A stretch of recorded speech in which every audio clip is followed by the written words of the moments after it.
leader. Welcome to the Summer Soundtrack Series. This is your reminder that summer isn't just a time to unplug. It's your chance to reset with intention.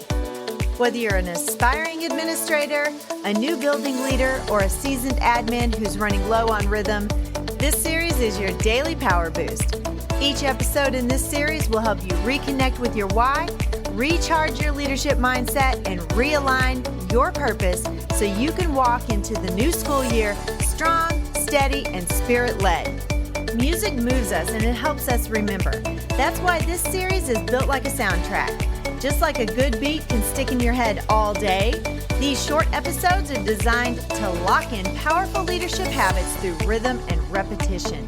When you pair purpose with a playlist, you don't just listen, you live it.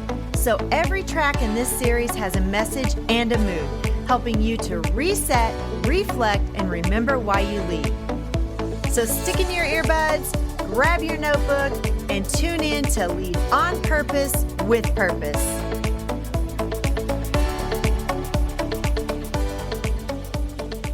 Hey leader, it's time to turn the page.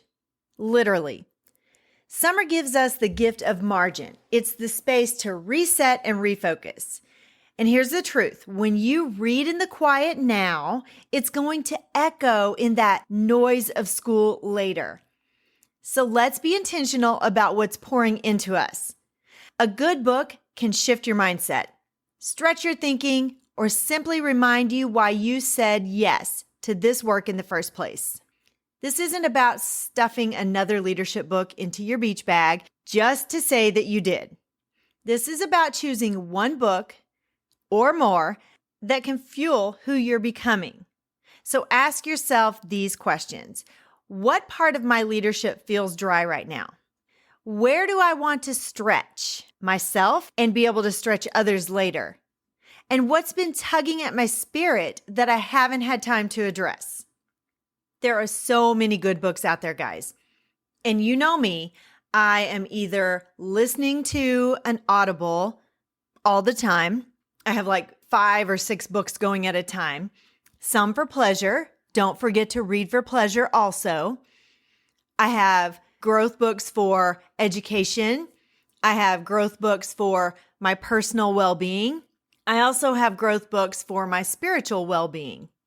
But I also have hard copies of books that I really enjoy so I can take notes. Because sometimes when you're listening to an Audible, like if you're in the car, you can't write things down. And I am a note taker because I have a terrible memory.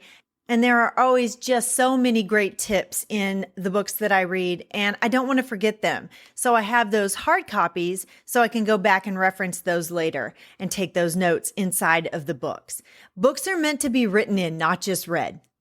And I'm sure that kills some of our librarians out there to hear that, but it's going to be okay. There are personal books. We're not writing in the library books that we're returning. And to make it much easier for you guys, I'm going to create a spreadsheet with all of the great books and what they're about. And I'm going to link that in the show notes. If you're feeling disconnected in school culture, then Culturized by Jimmy Cassis is a great book if you're passionate about transforming your school from the inside out. One of my absolute favorites and one that I use all the time, especially if you want to level up your instruction with your teachers, is Get Better Faster by Paul Bambrick Santoyo. It's a very high impact guide for coaching and teacher development, and I use it all the time in my consultancy. It is amazing. If you need a mindset shift or some personal growth, Winning the War in Your Mind by Craig Groeschel is a good one also. It's faith-filled, it's insightful on rewiring that negative thinking that you might have.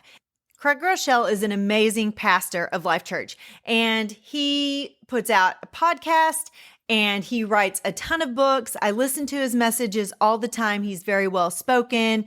I would recommend him in every capacity of your spiritual growth. And I have had some amazing authors on this show already. I just released the episode 155, Being Brave on Purpose with Samantha Hamilton. to highlight her book, which is a bold invitation to live and lead with authenticity, resilience, and unapologetic courage. In a couple of weeks, I'm going to have Darren Peppard and Katie Kinder on the show with their book, Culture First Classrooms, which is a really good, practical, people-first guide to transforming school culture by prioritizing relationships, joy, and authentic connection in every single classroom. And go back and listen to episode number 151, Real Talk on Leading, Retaining, Growing, and Starting Before You're Ready with Dr. Jana Haywood. She talks about her book, Move Without the Ball, and it's a really good playbook for purpose-driven women so you can be successful not only in sports, but in life as well.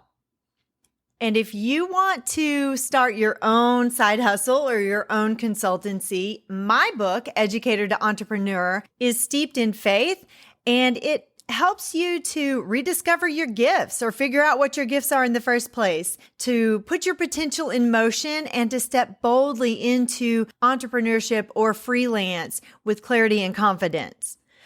So here's your challenge. I want you to pick one book for this week. That's it. One book. Set a small doable goal, maybe one chapter a day, and then block time for it like you would for a meeting. Or for me, I block out time for my coffee and Jesus every morning. Just be consistent because it'll help you get that habit established of reading every day. Grab a journal or a notebook. And I caution you from using your phone app a lot for this because when you actually write something physically, it helps you retain it in your brain a little bit better.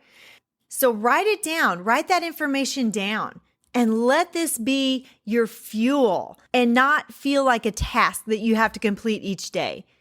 Because the leader who reflects grows deeper and stronger for the year ahead. And you maybe have heard the saying that readers are leaders or leaders are readers, whichever way it goes. But successful leaders, they really do prioritize reading and consuming a high volume of material regularly. Bill Gates reads something like 50 books a year.